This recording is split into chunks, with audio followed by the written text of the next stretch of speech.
Hello, I'm glad you're here. I'm NatsMan, and I'm reading the Bible from the beginning to the end, from Genesis to Revelations.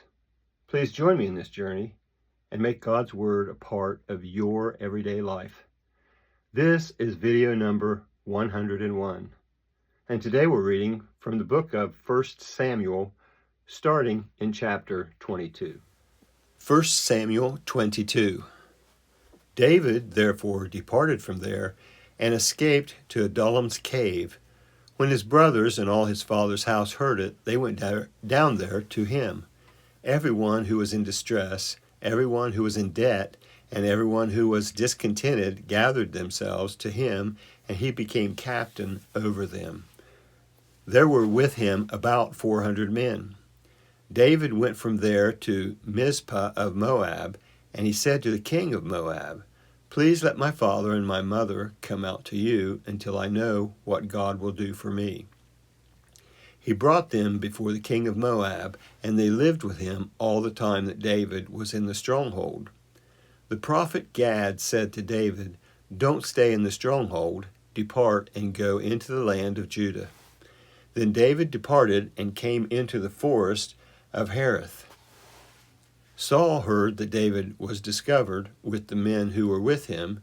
Now Saul was sitting in Gibeah under the tamarisk tree in Ramah, with his spear in his hand, and all of his servants were standing around him. Saul said to his servants who stood around him, "Hear now, you Benjaminites, will the son of Jesse give every one of you fields and vineyards? Will he make you all captains of thousands and captains of hundreds? Is that why all of you have conspired against me, that there is no one who discloses to me when my son makes a treaty with the son of Jesse?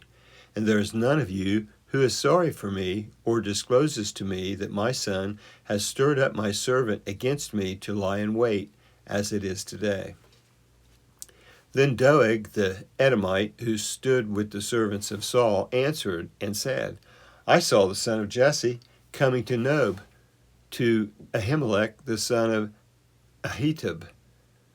He inquired of the Lord for him, gave him food, and gave him the sword of Goliath the Philistine."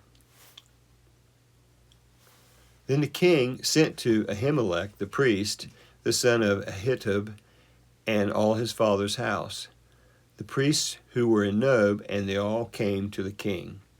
Saul said, "Hear now, you son of Ahitub." He answered, "Here I am, my lord." Saul said to him, "Why have you conspired against me, you and the son of Jesse, in that you have given him bread and a sword, and have inquired of God for him, that he should rise against me to lie in wait, as it is today?" Then Ahimelech answered the king and said, "Who amongst all your servants is so faithful as David? Who is the king's son-in-law, captain of your bodyguard, and honored in your house? Have I today begun to inquire of God for him? Be it far from me. Don't let the king impute anything to his servant, nor to all the house of all my father, for your servant knew nothing of all this, less or more." The king said, "You shall surely die, Ahimelech, you and all your father's house." The king said to the guard who stood about him, "Turn and kill the priests of the Lord, because their hand also is with David, and because they knew that he fled and didn't disclose it to me." But the servants of the king wouldn't put out their hand to fall on the priests of the Lord. The king said to Doeg, "Turn and attack the priests." Doeg the Edomite turned, and he attacked the priests, and he killed on that day 85 people who wore a linen ephod. He struck Nob, the city of the priests, with the edge of the sword, both men and women, children and nursing babies, and cattle, donkeys, and sheep, with the edge of the sword. One of the sons of Ahimelech, the son of Ahitub, named Abiathar, escaped and fled after David. Abiathar told David that Saul had slain the Lord's priests. David said to Abiathar, "I knew on that day when Doeg the Edomite was there that he would surely tell Saul. I am responsible for the death of all the persons of your father's house. Stay with me, don't be afraid, for he who seeks my life seeks your life. You will be safe with me." That is 1 Samuel 22, now 23.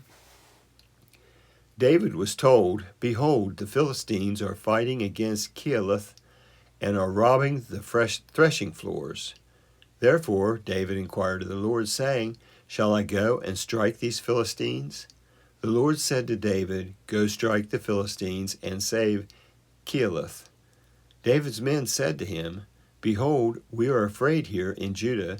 How much more then if we go to Keeloth against the armies of the Philistines?" Then David inquired of the Lord again. The Lord answered him and said, "Arise, go down to Keeloth, for I will deliver the Philistines into your hands." David and his men went to Keeloth and fought with the Philistines and brought away their livestock and killed them with a great slaughter. So David saved the inhabitants of Keeloth. When Abiathar, the son of Ahimelech, fled to David to Keeloth, he came down with an ephod in his hand. Saul was told that David had come to Keeloth, and Saul said, "God has delivered him into my hand, for he is shut in by entering into a town that has gates and bars." Saul summoned all the people to war to go down to Keilah to besiege David and his men. David knew that Saul was devising mischief against him.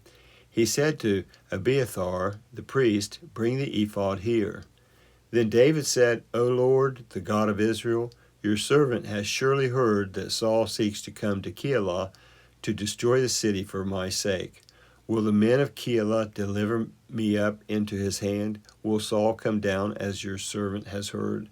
Lord, the God of Israel, I beg you, tell your servant." The Lord said, "He will come down." Then David said, "Will the men of Keilah deliver me and my men into the hand of Saul?" The Lord said, "He will deliver you up." Then David and his men, who were about 600, arose and departed out of Keilah and went wherever they could go. Saul was told that David had escaped from Keilah, and he gave up going there. David stayed in the wilderness in the strongholds and remained in the hill country in the wilderness of Ziph. Saul sought him every day, but God didn't deliver him into his hand. David saw that Saul had come out to seek his life. David was in the wilderness of Ziph in the woods. Jonathan, Saul's son, arose and went to David into the woods and strengthened his hand in God. He said to him, "Don't be afraid, for the hand of Saul my father won't find you, and you will be king over Israel, and I will be next to you, and Saul my father knows that also." They both made a covenant before the Lord. Then David stayed in the woods, and Jonathan went to his house. Then the Ziphites came up to Saul in Gibeah, saying, "Doesn't David hide himself with us in the strongholds in the woods, in the hill of Ashelah, which is on the south of the desert? Now therefore, O king, come down, according to all the desire of your soul to come down, and our part will be to deliver him into the king's hand." Saul said, "You are blessed by the Lord, for you have had compassion on me. Please go make yet more sure, and know and see his place where his haunt is, and who has seen him there, for I have been told that he is very cunning. See therefore, and take knowledge of all the lurking places where he hides himself, and come again to me with certainty, and I will go with you. It shall happen, if he is in the land, that I will search him out amongst all the thousands of Judah." They arose and went to Ziph before Saul, but David and his men were in the wilderness of Maon, in the Arabah on the south of the desert. Saul and his men went to seek him, but David was told. He went down to the rock and stayed in the wilderness of Maon. When Saul heard that, he pursued David in the wilderness of Maon. Saul went on this side of the mountain, and David and his men on that side of the mountain, and David hurried to get away for fear of Saul, for Saul and his men surrounded David and his men to take them. But a messenger came to Saul, saying, "Hurry and come, for the Philistines have made a raid on the land." So Saul returned from pursuing David and went against the Philistines. Therefore they called that place Selah Hamalakoth. David went up from there and lived in the strongholds of En-Gedi. That was 1 Samuel 23. Now 1 Samuel 24. When Saul had returned from following the Philistines, he was told, "Behold, David is in the wilderness of En-Gedi." Then Saul took 3,000 chosen men out of Israel, all of Israel, and went to seek David and his men on the rocks of the wild goats. He came to the sheep pens by the way, where there was a cave, and Saul went in to relieve himself. Now David and his men were staying in the innermost parts of the cave. David's men said to him, "Behold, the day of which the Lord said to you, Behold, I will deliver your enemy into your hand, and you shall do to him as it shall seem good to you." Then David arose and cut off the skirt of Saul's robe secretly. Afterward, David's heart struck him because he had cut off Saul's skirt, and he said to his men, "The Lord forbid that I should do this thing to my Lord, the Lord's anointed, to stretch out my hand against him, since he is the Lord's anointed." So David checked his men with these words, and didn't allow them to rise against Saul. Saul rose up out of the cave and went on his way. David also arose afterward and went out of the cave and cried after Saul, saying, "My lord the king." When Saul looked behind him, David bowed with his face to the earth and showed respect. David said to Saul, "Why do you listen to men's words, saying, Behold, David seeks to harm you? Behold, today your eyes have seen how the Lord had delivered you today into my hand in the cave. Some urged me to kill you, but I spared you. I said, I will not stretch out my hand against my Lord, for he is the Lord's anointed. Moreover, my father, behold, yes, see the skirt of your robe in my hand. For in that I cut off the skirt of your robe and didn't kill you. Know and see that there is neither evil nor disobedience in my hand. I have not sinned against you, though you hunt for my life to take it. May the Lord judge between me and you, and may the Lord avenge me of you, but my hand will not be on you. As the proverb of the ancients says, out of the wicked comes wickedness, but my hand will not be on you. Against whom the king of Israel come out? Against whom has the king of Israel come out? Whom do you pursue? A dead dog? A flea? May the Lord therefore be judge, and give sentence between me and you, and see, and plead my cause, and deliver me out of your hand.